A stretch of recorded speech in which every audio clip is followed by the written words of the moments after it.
Before I get to Albert Breer, I want to ask Albert about this. But Dan Orlovsky was on Pat McAfee's show yesterday, and he was talking about Bill Belichick. Here is McAfee's question. Now, Diana Rossini reported this weekend that people around the building are assuming or preparing for a mutual parting of ways between Bill Belichick and the New England Patriots. He will go coach somewhere else if that is the case. Will he be the GM as well? We assume, but who knows? That would be bananas. That would be a colossal move in the NFL news cycle. I've heard that. I've heard more and more of that over the past week. I'm not a reporter, all that stuff, but I have heard that. You're a journalist. I have heard that that's going to be the case, and it's kind of who knows the likelihood of it, but I've heard that that's going to happen, and I've heard the location is already kind of determined as well. Where he's going? L.A. Chargers. I'm not giving. I've heard that. Okay, let's bring in Albert Breer, the Monday morning quarterback. What the hell is Orlovsky saying?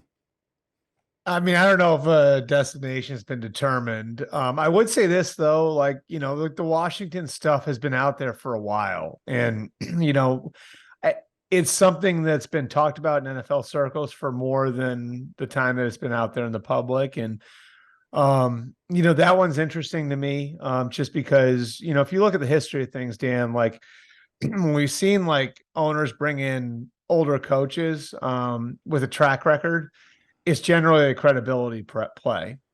Shad Khan needed credibility in Jacksonville, so he brought in Tom Coughlin. At the beginning of Steve Ross's ownership, in Miami, they had Bill Parcells there as the football czar. So it would make sense if you're trying to restore credibility to your organization and you're Josh Harris. And Josh Harris, by the way, would be able to negotiate this with the Patriots because he went to Harvard Business School with Jonathan Kraft, and they've had a relationship going back over 30 years. So there are some dot connecting you can do there that would make that one make a lot of sense.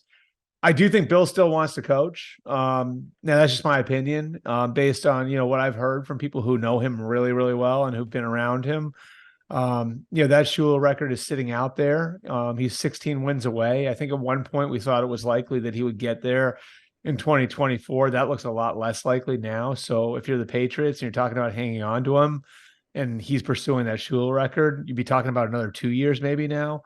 So there's a lot of things there, where you can say it would make some sense. The two teams you hear most connected to Bill have been, at least, from my perspective, been Washington and Dallas, and both in the NFC East, both historic franchises, both with owners that badly want to win, obviously in different spots in their ownership. But it should be interesting going forward. And look, I mean, if you want to go way back in history, and I know I'm being long-winded here, but this is a complex topic. The last two times the Patriots changed coaches, there was a trade involved.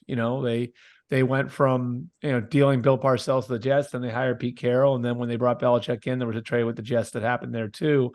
And in both cases, both Parcells and Belichick had things lined up before the season ended. So it wouldn't surprise me if there's some back channel communication that happens, towards the end of the year.